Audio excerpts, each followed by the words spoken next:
次どうすりゃいい？一人だ。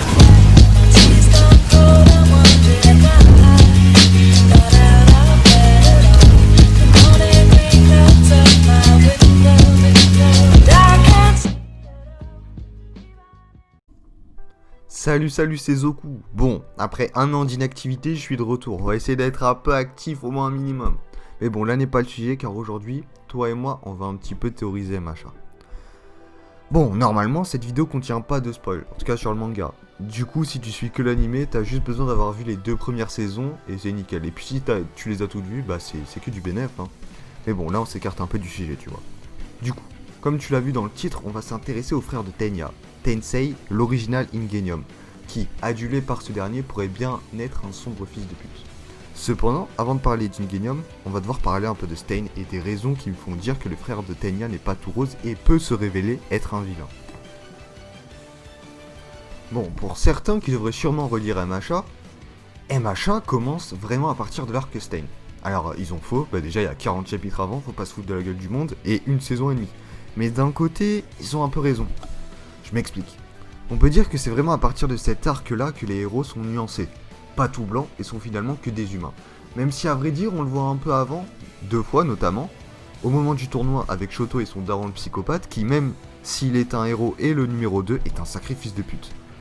On le voit aussi un peu avant avec Ochako lorsqu'on apprend que celle-ci veut devenir une héroïne uniquement pour l'argent et que sauver des vies est le cadet de ses soucis. Bon, elle a un peu changé après, mais bon, c'est pas le sujet là. Mais on l'oublie assez souvent, c'est vrai que dans MHA, être un héros, c'est un métier qui, bien fait, est très lucratif et c'est normal que les vices humains s'y mêlent. On s'écarte un peu de la théorie, mais c'est important de l'avoir à l'esprit. Bon, Stain, c'était quoi son but déjà? Purger la société des faux héros et ne laisser que les véritables justiciers. C'est un très beau but, hein. C'est noble et pour le réaliser, il l'a pas fait de la meilleure des manières, même si on peut se questionner sur est-ce qu'il y a une bonne manière de le faire. En tout cas, l'idée est là, les moyens aussi, et la volonté est présente. Il ira jusqu'à tuer ses victimes pour sa doctrine, mais alors, pourquoi attaquer un héros qui nous est décrit comme un modèle, un héros remarquable qui veut tout faire pour aider son prochain? Mais y a pas de raison en fait, seul un débile ferait ça. Et Stain est bien loin d'être débile. Même s'il est un tantinet maniaque sur ses victimes, comme tuer des héros juste parce qu'ils le font un tout petit peu pour l'argent, tu vois, il choisit quand même vraiment bien ses victimes, et il a forcément dû à un moment s'attaquer à un gros poisson parmi les héros. Et avec le peu d'infos qu'on a sur ses victimes, comment ne pas s'intéresser à Ingenium? Déjà, c'est le seul à avoir survécu. Bon, certes, pas entier, mais le pélo vit. C'est qu'il a juste passé un truc qui a mis en déroute les plans de Stain. Peut-être une erreur aussi, même si j'y crois pas trop. Bon, certes, Stain a été arrêté par 3 gosses fraîchement lycéens, mais de 1, on a dans le lot l'héritier d'All Might et le fils d'Endeavor.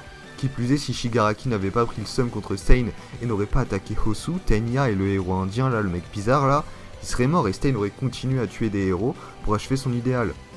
Et vu comment Stain est méticuleux, je doute qu'il ait oublié de finir Ingenium. Mais qu'est-ce qui a pu se passer pour que Stain le laisse? Et quelle est la vraie nature d'Ingenium? Pour y répondre, on va s'intéresser à la vie du frère de Tenya. Et on va s'intéresser à la vie du frère de Tenya. Premièrement, ce qui biaise un peu le bail, c'est que Ingenium, on en entend parler que de la bouche de Tenya, et non pas d'une personne objective. Tenya adore son frère, on a l'impression qu'il est très proche de lui. C'est son modèle, on sait qu'il veut être comme lui. Donc, on peut se dire que ce qu'on sait de lui, c'est pas très fiable. Au moins, ce qu'on peut être sûr de dire, c'est que c'est le premier fils d'une grande famille de super-héros. Sûrement que beaucoup d'attentes a dû être mises sur son dos pour qu'il devienne lui aussi un grand héros et que sa lignée héroïque prospère encore sur quelques générations. Pourtant, rien ne nous dit qu'il voulait vraiment être un héros. Des flashbacks qu'on voit, ça n'a pas l'air d'être un gars très motivé. Il a l'air de compter énormément sur les membres de son agence, 65 je me semble, je crois qu'il y en a 65 dans son agence. Et quelque part, sa notoriété pourrait n'être due qu'à la délégation de travail à ses employés qui effectueraient à sa place tout le travail de héros. Si on s'arrêtait là, pour un mec tel que Stain, c'est une raison suffisante de tuer Ingenium, on va dire. Pour ma part, je trouve ça un peu moyen. Et ce serait un peu petit de laisser ça dans l'heure. Au ricochet, en tout cas, je suis sûr qu'il peut nous pondre une dinguerie, en fait. Et surtout, ça n'explique pas comment il s'en est sorti face à Stain. De ce qu'on voit, Ingenium n'est pas le plus grand des héros, et Stain,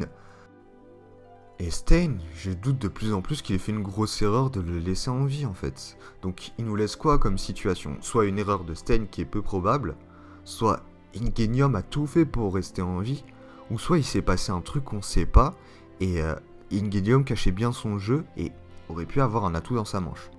Oula, petite interruption, là c'est le Zoku du futur, juste pour vous dire que ce que je viens de dire avant c'est complètement faux et faut pas en tenir compte.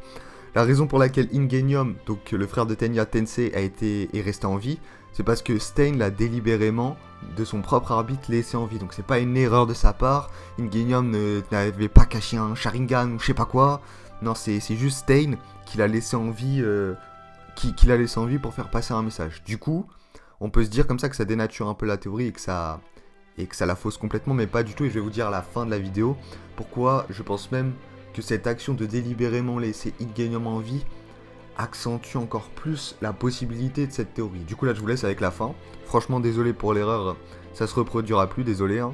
Et je vous laisse continuer, hein. Bon là on va entrer dans de la théorie farfelue, pour essayer de répondre à ça. Ça se base uniquement sur mes idées, et ça a bien 99% d'être faux. Pourtant je suis persuadé qu'il reste possible à au moins 1%. Étant donné que Tensei est né dans une famille de riches super-héros, il pourrait avoir développé une mentalité de gosse de riche. Depuis tout petit, il est gâté, admiré de tous par sa famille célèbre. Il a pu depuis jeune développer les vices humains de la vantardise et de l'arrogance. Cependant, ces vices ont pu lui monter à la tête et l'attrait des facilités liées à son rang a pu le pervertir au point de ne chercher que la chose lui permettant de vivre sa vie de rêve. Qu'est-ce qui aurait pu lui permettre de vivre sa vie de rêve? L'argent. Il n'y a pas d'autre solution.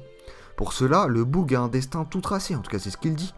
Devenir un héros, se servir de la renommée de sa famille pour devenir célèbre à son tour et gagner plein d'argent. Pourtant, il se rendra assez vite compte que pour être un grand héros, il faut être apprécié du public. Il pourrait s'en être rendu compte lorsqu'il était au lycée, et on peut se dire, au vu de ses antécédents, au vu de sa famille, qu'il a fait UA. Donc il aurait pu décider d'adopter un rôle d'héros modèle et modeste pour satisfaire tout le monde.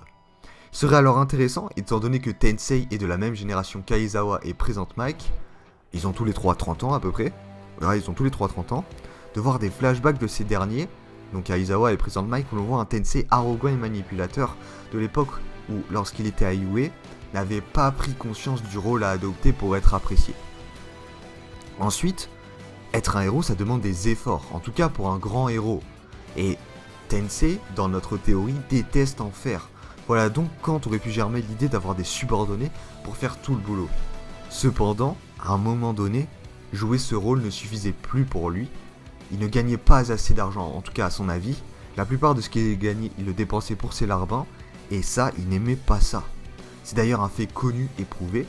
L'humain, plus il a de l'argent, plus il en veut. Une personne gagnant 30 000 € par an veut en gagner 70 000 € par an. Et une qui en gagne 70 000 € veut en gagner 120 000 € par an. Bon, c'est ainsi de suite, hein. Je pense que t'as compris. Donc on peut imaginer qu'il se tourne peu à peu vers le crime. Non pas de grand banditisme comme Shigaraki, mais plutôt de magouilles peu légales, à l'image de nos chefs d'État ou d'un All for One très malin. Et il pourrait se lancer dans ce business avec des vilains ou autres associations de rats par exemple, comprendra qui pourra. Stain, en apprenant cela, se serait alors chargé d'Ingenium. Et celui-ci, peut-être dans un moment pathétique, se serait attaché à la vie comme un nouveau-né s'attache à sa mère. Ou alors, il aurait survécu pour une quelconque raison. Juste par erreur de Stain, par exemple. C'est Zoku du futur. Donc là, je suis censé vous expliquer pourquoi l'erreur de Stain... Enfin, c'est pas une erreur. Pourquoi, lorsque Stain laisse délibérément Ingenium en vie, ça renforce cette théorie. Donc, je disais précédemment qu'il laisse en vie Ingenium soit par erreur, soit parce que ce dernier s'accroche à la vie bêtement. Mais pas du tout en fait, ça a même du sens que Stain laisse Ingenium en vie, je m'explique. S'il l'avait juste tué, il se serait juste fait connaître comme le tueur de héros sans plus. Le laisser en vie peut envoyer un message à tous les associés d'Ingenium. Et donc ça peut envoyer un message fort, peut-être à d'autres vilains cachés dans la société parmi les héros. Ça peut envoyer un message fort comme « vous êtes les prochains » ou quelque chose comme ça. Mais en tout cas, je vois bien la chose comme ça. Dites-moi ce que vous en pensez aux commentaires. Donc cette erreur, finalement, s'avère être assez bonne pour la théorie. Donc hop là, je vous remets avec la fin. En tout cas, le choix de Stain pour Tensei me paraît de moins en moins anodin. Stain a dû se frotter à des vilains masqués parmi les héros, et ne connaissant pas grand chose des autres victimes, on peut facilement se dire que cela pourrait être Ingenium. Pour moi, j'en suis persuadé. Bon voilà, c'est la fin de cette théorie. Je suis parti un peu en couille à la fin, je comprends, mais je pouvais pas faire cette vidéo sans en parler. Ça me trottait dans la tête depuis un petit moment, et bah je me suis dit que pourquoi pas en fait, ça peut être pas mal.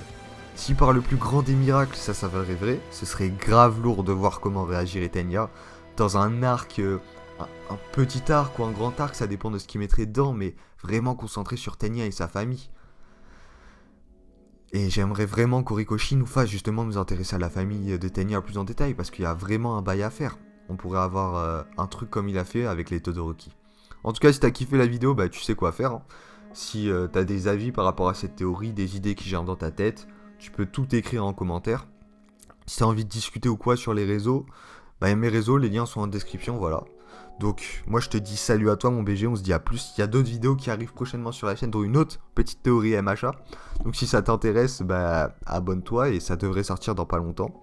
Et je vais essayer d'être beaucoup plus régulier. J'ai une chaîne Twitch aussi, des fois je fais des lives, si ça t'intéresse. Bon en tout cas mon BG, on se dit à plus et à bientôt pour de nouvelles vidéos.